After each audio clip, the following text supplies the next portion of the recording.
Atos dos Apóstolos, capítulo 9, a partir do versículo 10. Encontraram? Ora, havia em Damasco um discípulo chamado Ananias. Disse-lhe o Senhor numa visão: Ananias. Ao que respondeu: Eis-me aqui, Senhor. Então o Senhor lhe ordenou: Dispõe-te e vai à rua que se chama Direita, e na casa de Judas procura por Saulo, apelidado de Tarso, pois ele está orando. E viu entrar um homem chamado Ananias e impor-lhe as mãos para que recuperasse a vista. Aleluia.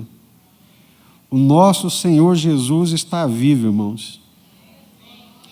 Ele sabia onde Saulo estava hospedado, ele sabia o nome da rua, o nome do anfitrião, e sabia que Paulo tinha tido uma visão enquanto estava orando e via entrar um homem chamado Ananias e impor-lhe as mãos para que recuperasse a vista.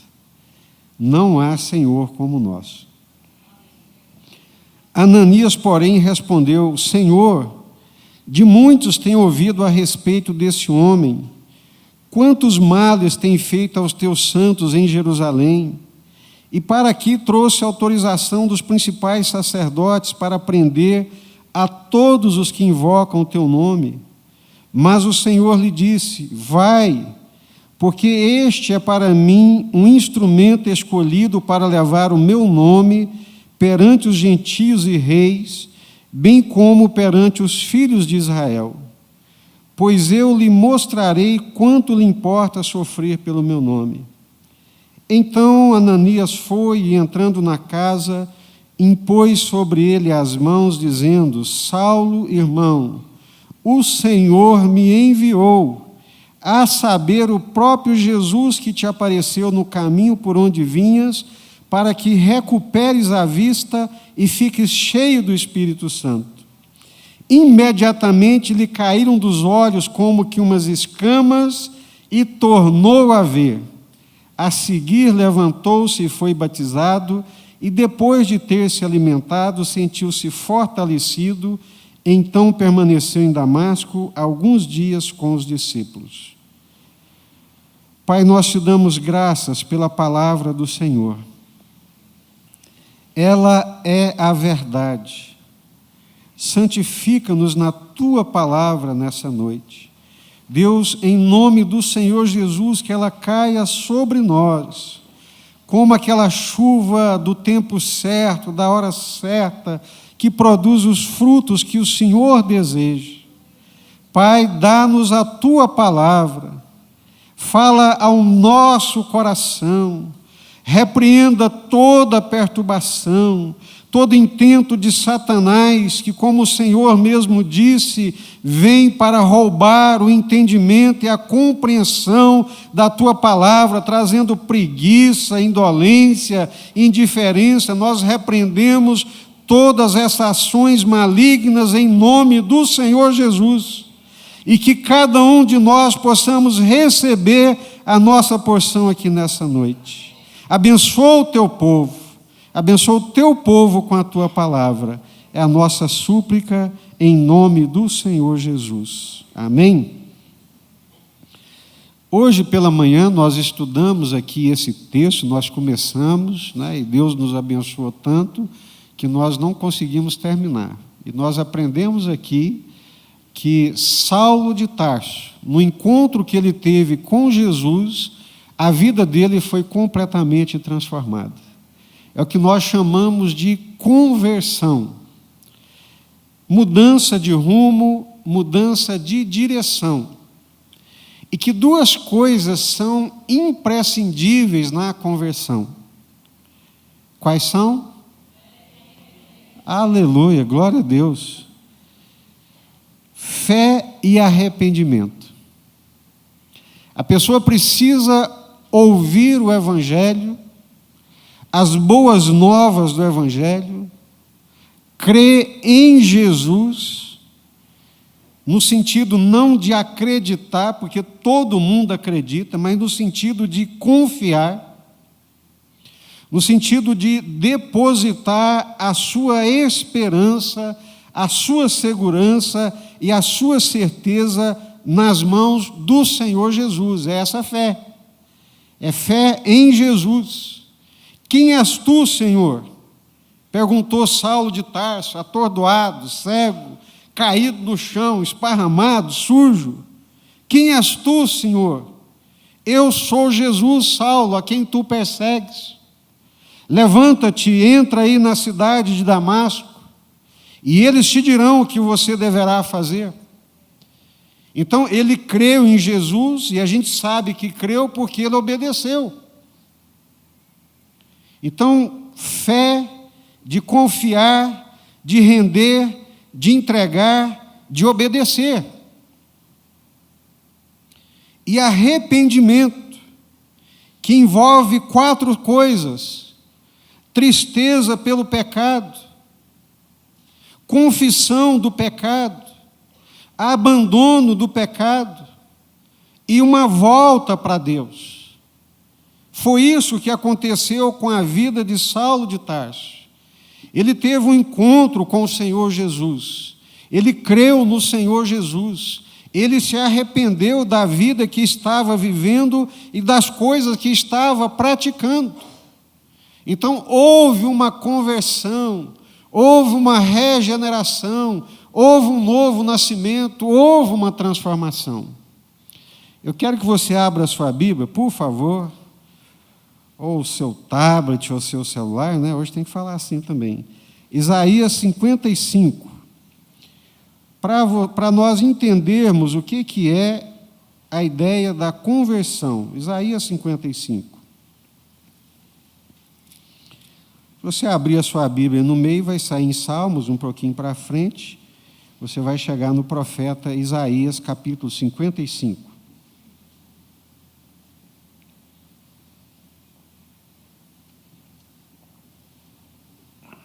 Encontraram?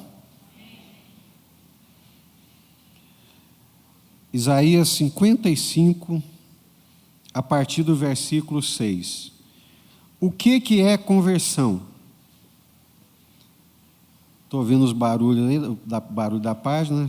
Isaías 55, versículo 6 em diante. O que é conversão? Buscai o Senhor enquanto se pode achar. Invocai-o enquanto está perto. Deixa o perverso o seu caminho. Sabe que está errado? Sabe que é pecado? Sabe que é desagradável a Deus? Sabe que o Senhor não aprova? Então deixa esse caminho. Muda o rumo. Muda a direção. Deixa o perverso o seu caminho, o iníquo os seus pensamentos. Converta-se ao Senhor, que se compadecerá dele, e volte-se para o nosso Deus, por quê? Porque é rico em perdoar. Então, essa é a ideia da conversão. É abandonar um caminho, é abandonar um rumo, é mudar de direção, é abandonar o pecado, voltar-se para Deus, na esperança do perdão, porque Ele é rico em perdoar. Aí o Senhor diz: porque os meus pensamentos não são os vossos pensamentos, nem os vossos caminhos, os meus caminhos, diz o Senhor. Porque assim como os céus são mais altos do que a terra, assim são os meus caminhos mais altos do que os vossos caminhos, e os meus pensamentos mais altos do que os vossos pensamentos. Que estupidez insistir num caminho errado. Que falta de perspectiva. Que falta de entendimento, que falta de confiança em Deus. Sai fora desse caminho. Entra no caminho de Deus, muda o rumo, muda a direção.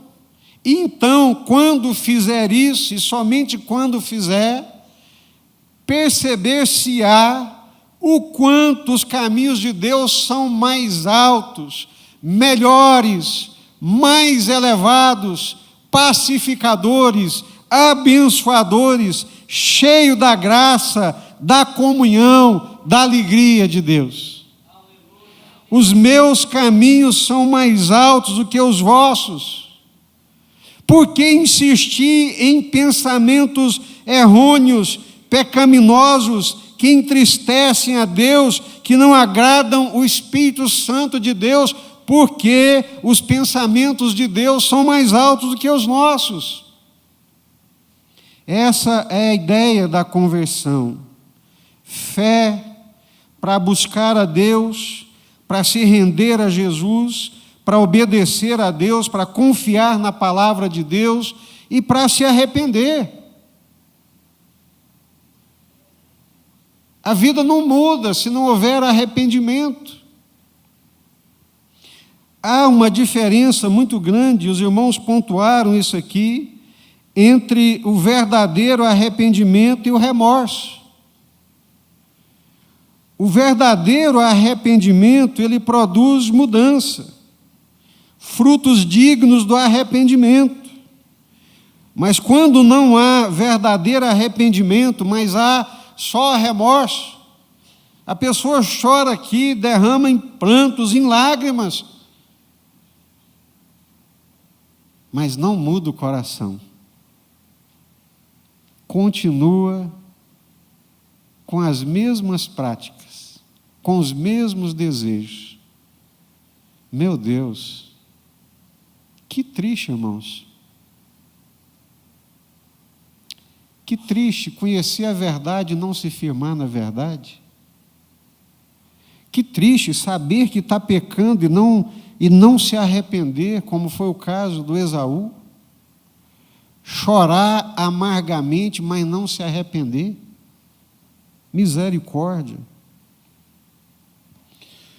O outro texto que nós fizemos nessa manhã, e nós concluímos que quando nós nos convertemos, nós temos uma preocupação de que as nossas vestes, elas precisam estar limpas, elas precisam ser alvas, elas não podem estar manchadas. O apóstolo diz que até a túnica manchada de carne nós deveríamos abominar. Ou seja, a carnalidade, o desejo humano, a vontade humana, o querer humano, que é rebeldia a Deus, rejeição da vontade de Deus, nós deveríamos fugir de toda forma, de toda maneira. E eu concluí aqui perguntando, e a Sandrinha citou aqui na abertura do louvor: como é que estão as tuas vestes? Elas estão alvas ou estão manchadas? Porque quando nós nos convertemos e nos achegamos para Jesus, o sangue de Jesus nos purifica de todo pecado. E ainda que os nossos pecados sejam vermelhos como a escarlata, se tornarão tão brancos como a neve. E por isso nós cantamos: alvos mais do que a neve. Mas se a sua consciência te acusa, se a sua consciência te condena, é porque as suas vestes não estão alvas.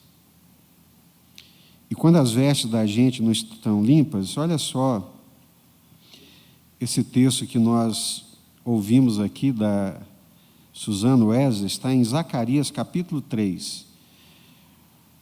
No final do Velho Testamento, antes do Evangelho de Mateus, tem Malaquias e um pouquinho antes Zacarias. Profeta Zacarias, capítulo 3.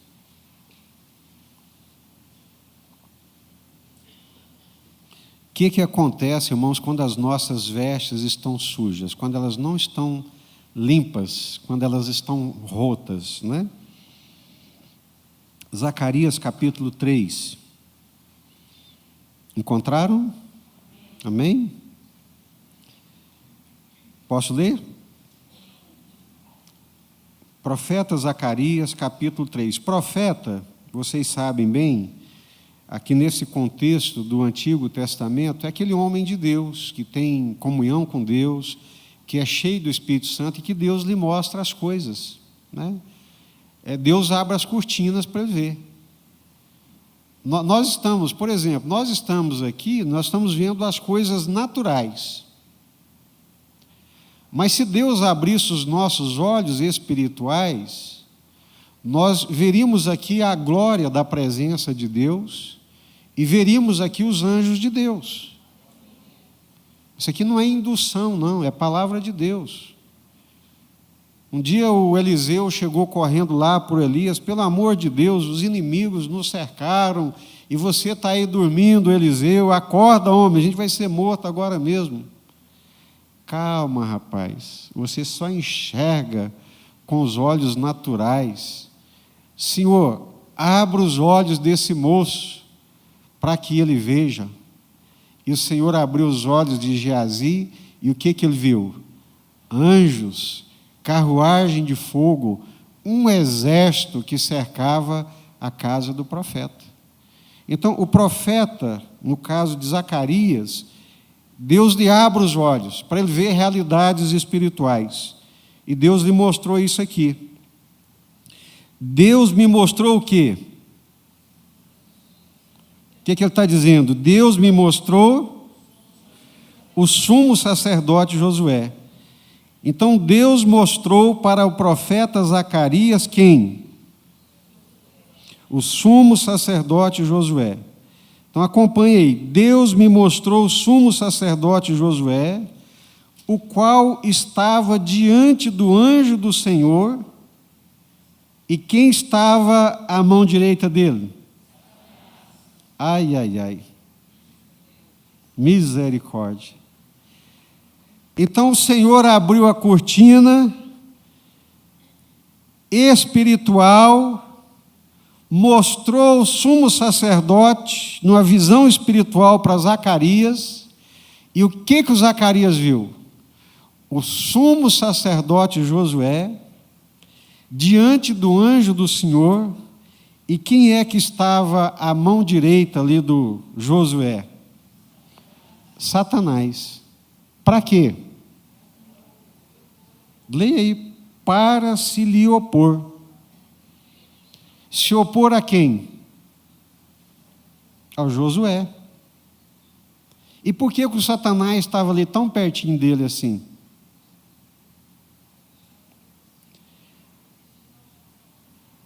Porque Josué, versículo 3, estava trajando vestes sujas.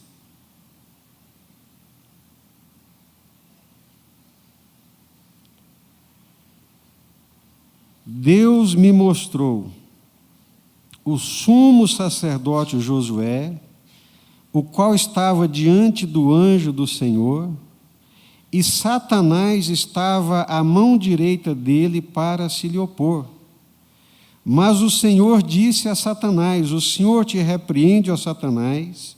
Sim, o Senhor que escolheu a Jerusalém te repreende.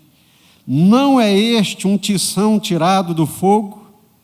Ora, Josué, trajado de vestes sujas, estava diante do anjo.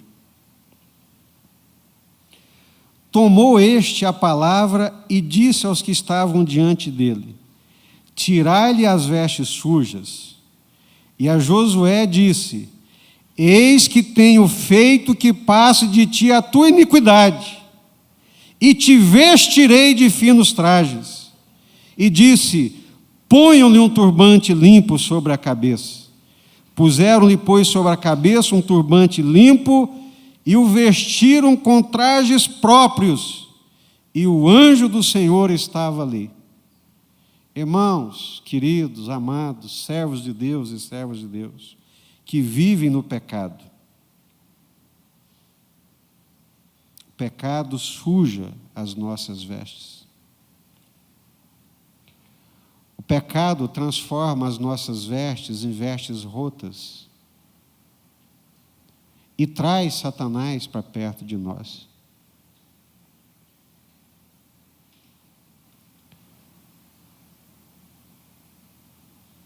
E ele fica ali pertinho, dizendo: Senhor, solta ele na minha mão.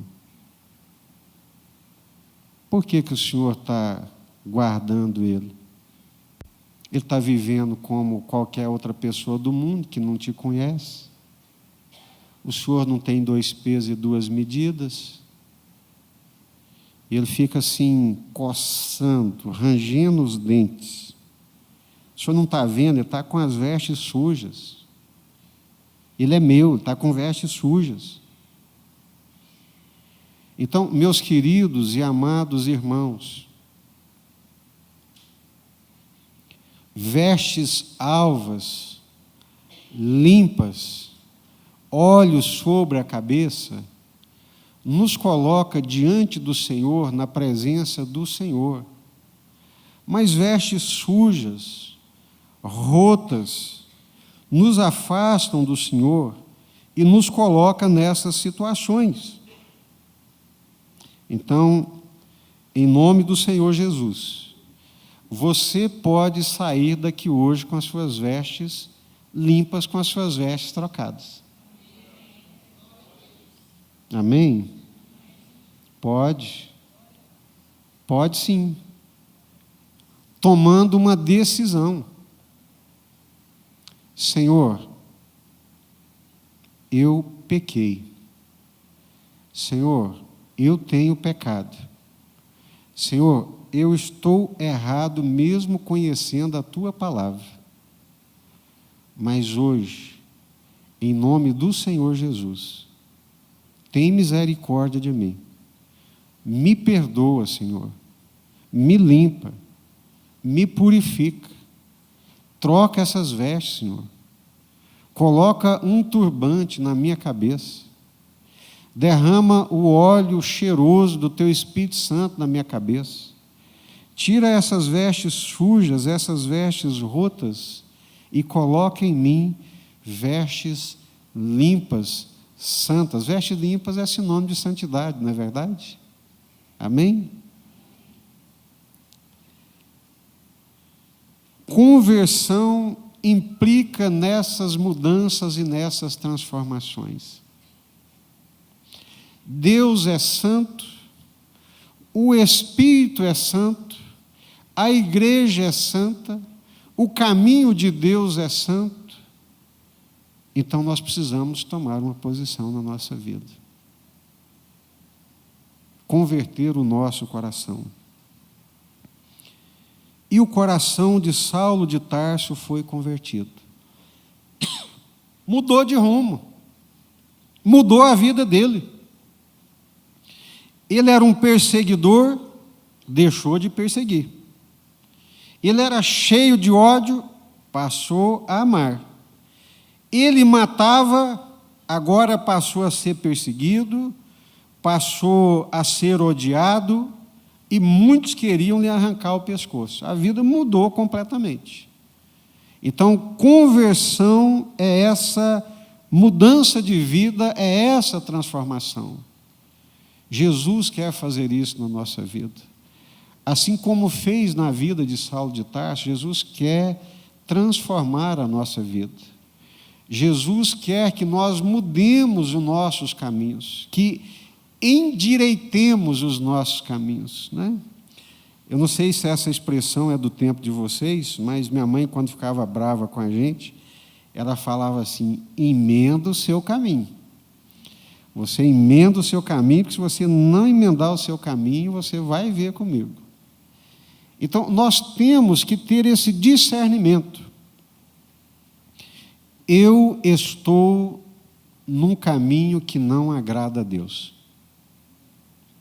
Se eu abrir os meus olhos espirituais e olhar para mim, eu vou ver que as minhas vestes estão sujas, rotas. Aí vocês viram aqui o que aconteceu com Josué.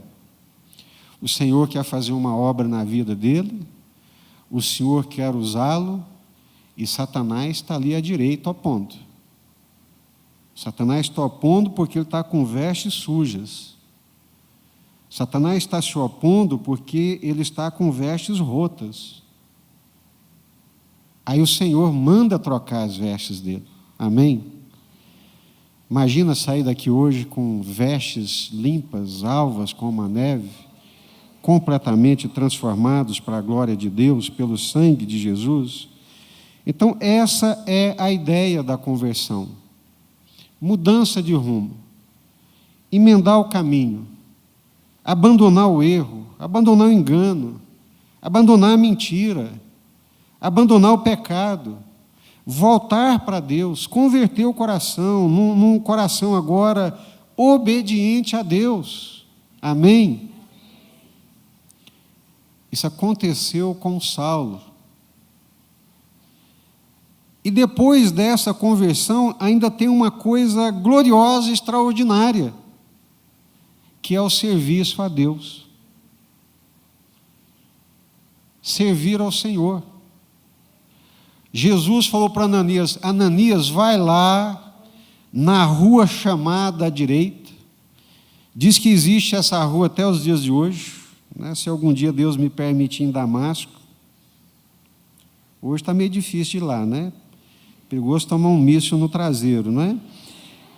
Mas se algum dia o Senhor me permitir ir a Damasco, eu quero ir lá nessa rua à direita. Diz que é uma rua larga que cruza Damasco de leste a oeste. Então, Ananias, você vai lá na rua direita, na casa do Judas, porque Saulo, apelidado de Tarso, está lá orando, Ananias, e viu você entrar, impor as mãos sobre ele e ele ser curado. Vai lá, Ananias. Aí o Ananias falou: o senhor sabe de tudo, mas o senhor sabe quem que é esse Saulo de Tarso? Esse homem é uma peste. Ele está matando os teus servos lá em Jerusalém e veio aqui para Damasco para arrebentar com a gente, para nos matar. Eu sei, Ananias, mas eu sou capaz de transformar o perseguidor em perseguido.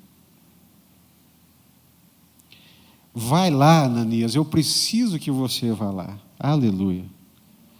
Glória a Deus. Por que a gente não ouve a voz do Senhor assim? Vai lá, Ananias, ele te viu entrando e viu você impondo as mãos sobre ele. Vai lá, ora com ele, impõe as mãos sobre ele, porque ele é um vaso escolhido para mim. E ele vai aprender o quanto importa sofrer pelo meu nome. Esse Ananias é um herói invisível, já falei aqui em outras oportunidades. Ninguém fala muito no Ananias aqui na Bíblia.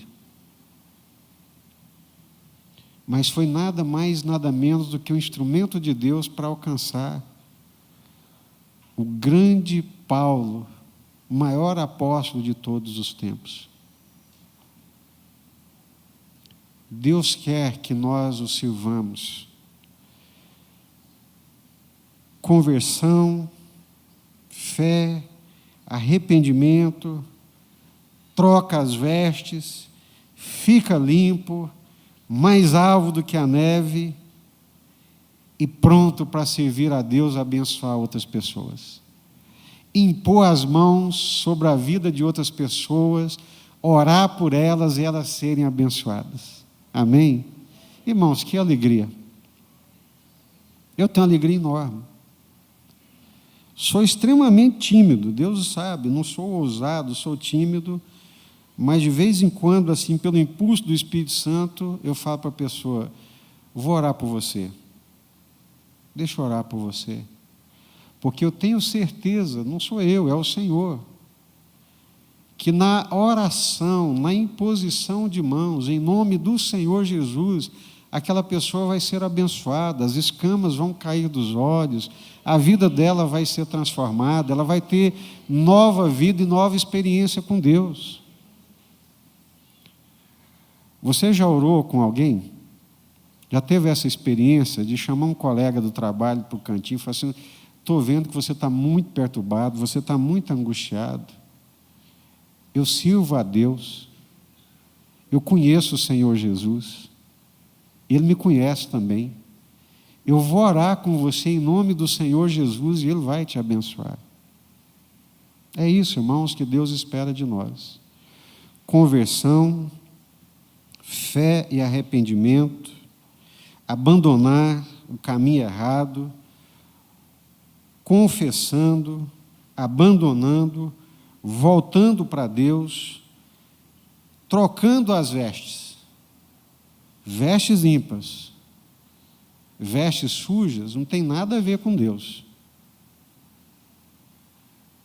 Vestes sujas, cabeça suja, não tem nada a ver com o Senhor. Com o Senhor tem a ver vestes limpas, mãos limpas, cabeça limpa, mente limpa, para a glória do nome do Senhor Jesus. E aí nós podemos ser instrumentos nas mãos de Deus para a sua glória e para o seu louvor. Amém?